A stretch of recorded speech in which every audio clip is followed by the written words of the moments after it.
Assalamualaikum warahmatullahi wabarakatuh. Di sini kami dari kelompok 1. Saya Ikan Besa Fitri, ada teman saya Ayu, Sartika, ada Dwi Lestari, ada Elma, ada Nidaul, dan yang terakhir ada Nur Puji Ramadhani. Di sini kami akan menjelaskan tentang perlindungan hukum konsumen atas obat tradisional ilegal secara online. Langsung saja ke materi yang pertama, yaitu tentang pengertian dari obat legal dan ilegal. Jadi obat legal adalah obat yang sudah memiliki izin edar atau yang sudah sah, baik itu dari kegiatan penyaluran atau penyerahan, perdagangan atau juga pemindah tangan. Jadi obat legal ini adalah obat yang sudah memiliki izin edar atau yang sudah ber-BPOM. Selanjutnya ada obat ilegal. Obat ilegal adalah obat yang tidak memiliki nomor izin edar atau tidak terdaftar di badan BPOM, sehingga belum terjamin kualitas, mutu, dan khasiatnya. Karena kan itu belum terdaftar di BPOM. Terima kasih, dan materi selanjutnya akan disampaikan oleh teman saya. Langsung saja pada poin B, kita akan membahas mengenai obat-obat ilegal yang beredar di Indonesia secara online.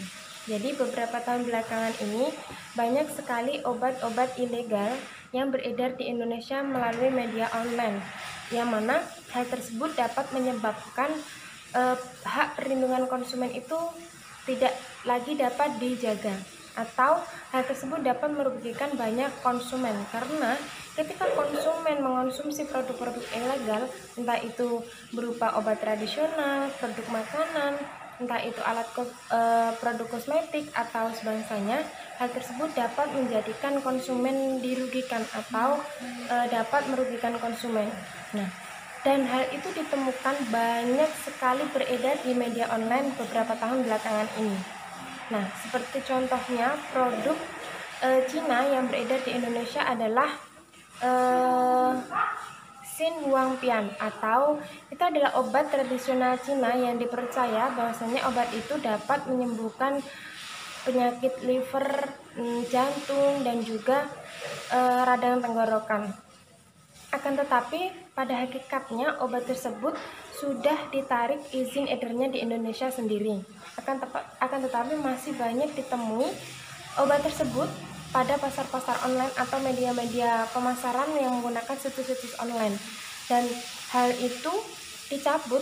Mengapa dicabut? Karena diketahui bahwasanya obat itu mengandung enzim atau mengandung bahan kimia yang nantinya memiliki potensi untuk merusak raga maupun stamina dari penggunanya atau konsumen. Selain itu juga berpotensi merusak bagian dalam pada tubuh manusia. Itu adalah mengapa alasan obat dari Cina, obat tradisional Cina itu dicabut. Kemudian modus modus obat yang teridentifikasi adalah modus-modus pemalsuan obat, maksud saya. Modus-modus pemalsuan obat yang teridentifikasi yaitu diantaranya adalah mereka melakukan pencairan kadar zat aktif, kemudian penggantian kandungan zat aktif, kemudian memperpanjang masa kadaluarsa. Ada lagi yang mereka itu mengemas ulang barang yang itu sudah tidak mendapat izin edar atau barang itu murah namun dikemas lagi menjadi produk yang itu terlihat mahal dan nantinya memiliki nilai guna yang tinggi, jadi masyarakat itu merasa butuh kembali seperti itu, padahal obat itu sudah tidak dapat digunakan lagi. Itu adalah modus pemalsuan dari obat-obat ilegal. Kemudian ada beberapa obat yang izin dagangnya atau beberapa merek obat yang izin dagangnya sudah dicabut dari Indonesia atau sudah tidak memiliki izin edar. Di antaranya adalah Biopres, ada lagi Cialis, ada lagi Viagra, ada juga antitetanus, ada serum, ada juga Nizarola, dan masih banyak lagi obat-obat yang dilarang untuk beredar di Indonesia. Akan tetapi Ya, keadaannya memang begini, masih banyak sekali obat ilegal yang beredar secara online, Kang. Jadi, alangkah lebih baiknya sebagai pemasar atau eh, sebagai pemasar kita harus lebih tanggap dan juga peduli bahwasannya sesama manusia kita juga harus saling melindungi. Dengan demikian, maka hak perlindungan konsumen juga akan terpenuhi. Nah, mungkin cukup sekian untuk yang B. Selanjutnya nanti akan dilanjutkan oleh teman saya. Halo, saya Nur Puja Ramadhani. Baiklah, di sini saya akan meneruskan presentasi dari kawan-kawan sebelumnya tentang beredarnya obat ilegal tradisional secara online. Maka dari itu saya menyimpulkan bahwa sebagai pelaku usaha harus sadar benar bahwa perlindungan hukum konsumen itu benar-benar ada, di mana hukum tersebut menyadarkan, memberikan kesadaran, terus memberikan kepedulian bagi konsumen itu sendiri. Jadi selaku pelaku usaha harus benar-benar bertanggung jawab atas produk yang dijual atau yang diedarkan. Maka dari itu saya akan membahas tentang bentuk perlindungan hukum konsumen pada pada nomor 11 tahun 2008 tentang informatika dan transaksi elektronik. Yang pertama yaitu pasal 1 ayat 1 membahas tentang informasi elektronik, di mana suatu data ataupun suatu tulisan, gambar, foto, telegram, telex maupun data angka yang mampu dipahami oleh pembeli atau konsumen itu sendiri. Yang kedua yaitu tentang transaksi elektronik sendiri, yaitu hukum yang menggunakan atau hukum yang dilakukan dengan menggunakan komputer ataupun media lainnya. Yang ketiga yaitu tentang teknologi informasi, yaitu suatu teknik untuk mengumpulkan, menganalisis, memproses, menyiapkan, menyebarkan informasi tersebut. Jadi pada hal ini ketika sudah penjual sudah menyebarkan, maka harus bertanggung jawab atas apa yang diedarkan atau diproses dalam informasi tersebut. Yang keempat yaitu pasal 1 ayat 4 yaitu dokumen elektronik, yaitu membahas apapun yang dikirimkan dan diteruskan pada informasi tersebut. Selanjutnya akan dibawakan oleh teman saya. Selanjutnya yaitu mengenai Undang-Undang Kesehatan dan Pangan, di mana di sini juga memberlakukan peraturan peredaran obat yang telah diatur dalam Undang-Undang Nomor 36 Tahun 2009, di mana pada pasal pertama itu menjelaskan tentang pengertian dari obat itu sendiri. Sedangkan dalam pasal pertama butir ke-9 itu menjelaskan tentang pengertian dari obat tradisional. Di sini diartikan sebagai bahan atau ramuan bahan dari tumbuhan, hewan, bahan mineral, sediaan sarian atau campuran dari bahan tersebut yang secara turun-temurun telah digunakan untuk pengobatan, serta dapat diterapkan sesuai dengan norma yang berlaku di dalam masyarakat. Jadi obat tradisional itu pengertiannya di sini dibuat dari bahan alami, kemudian juga dapat diterapkan di dalam masyarakat sesuai dengan norma yang telah diberlakukan.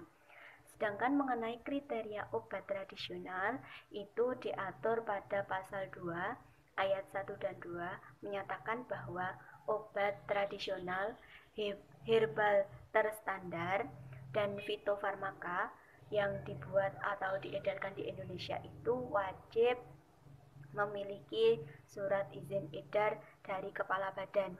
Jadi di sini sudah jelas bahwa untuk mengedarkan obat tersebut itu harus memiliki surat izin edar. Kemudian untuk ayat selanjutnya itu dijelaskan bahwa untuk memperoleh izin edar sebagaimana yang telah dijelaskan pada ayat pertama itu dilakukan pendaftaran terlebih dahulu. Jadi memenuhi syarat terlebih dahulu. Dan sedangkan kriteria dalam obat itu dijelaskan pada pasal selanjutnya untuk melakukan pendaftaran sesuai dengan BPOM, standar BPOM.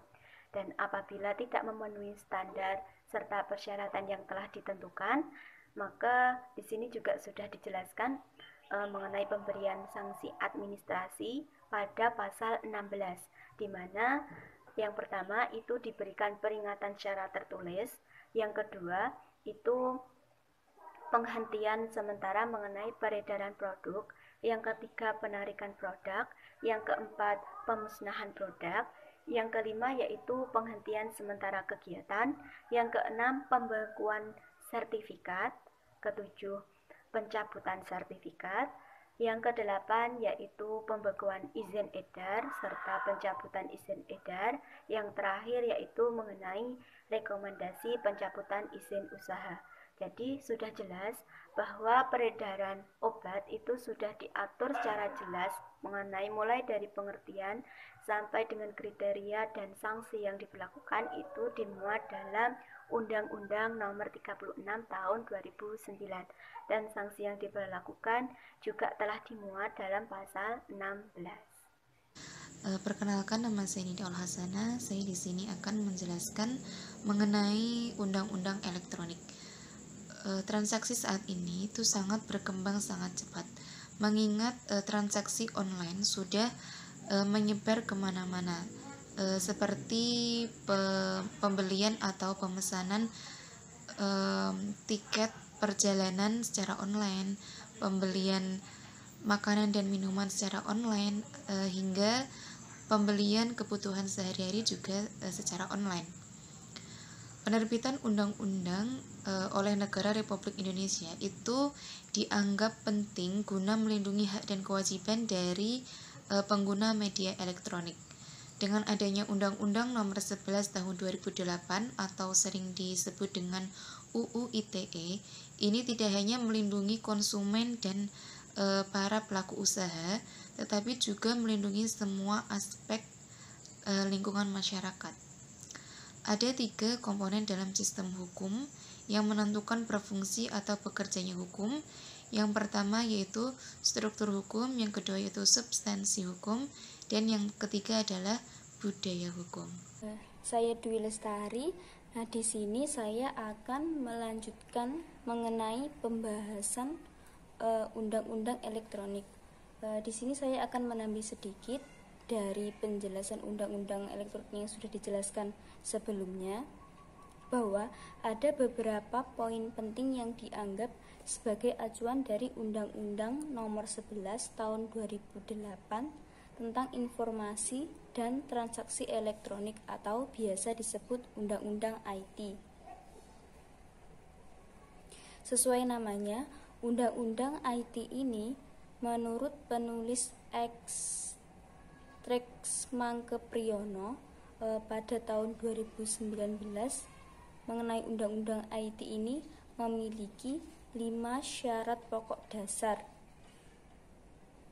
untuk Undang-Undang Informasi dan Transaksi Elektronik. Nah, 5 syarat dasar ini adalah sebagai berikut. Yang pertama adalah adanya pelaku aktif dari media elektronik hingga terjadi transaksi. Jadi, undang-undang ini ada karena pada dasarnya terdapat pelaku, di mana pelaku ini mereka aktif menggunakan media sosial, sehingga terjadi transaksi antara satu pihak dengan pihak yang lainnya. Yang kedua adalah pelaku, baik konsumen maupun produsen, masih dalam keadaan hidup, artinya belum meninggal sehingga belum pindah ahli warisnya. Nah, seperti syarat yang pertama tadi, dalam undang-undang elektronik ini ada pelaku, yaitu ada 2. Yang pertama ada konsumen dan juga ada produsen, di mana kedua pelaku ini masing-masing masih dalam keadaan sehat walafiat, sehingga mereka berdua bisa melakukan suatu transaksi atau perjanjian. Dan apabila salah satu pihak sudah meninggal, maka secara otomatis akan dialihkan kepada ahli warisnya. Untuk yang ketiga adalah memiliki barang yang dibuat transaksi. Seperti pada umumnya, apabila ada transaksi, pasti harus ada suatu barang atau suatu objek yang akan dijadikan sebagai transaksi atau medianya. Yang keempat adalah punya jaringan yang terhubung dengan media untuk transaksi elektronik. Nah, karena di sini menggunakan transaksi elektronik, maka memiliki jaringan atau memiliki koneksi yang dapat terhubung dengan media sosial atau bisa digunakan untuk berinternet dengan menggunakan berbagai macam medsos yang ada. Yang kelima atau yang terakhir adalah punya kesepakatan antara penjual dan pembeli dalam transaksi elektronik. Nah, setiap transaksi tentunya memiliki kesepakatan atau persetujuan dari kedua belah pihak terdahulu. Di sini juga sama dalam transaksi elektronik antara dua belah pihak, baik antara produsen dan antara konsumen, memiliki kesepakatan atau perjanjian yang diketahui oleh kedua belah pihak dan sudah disetujui tanpa adanya paksaan dari pihak manapun. Mungkin cukup itu yang bisa saya tambahi untuk materi mengenai undang-undang elektronik. Banyak kurang lebihnya saya mohon maaf. Wassalamualaikum warahmatullahi wabarakatuh.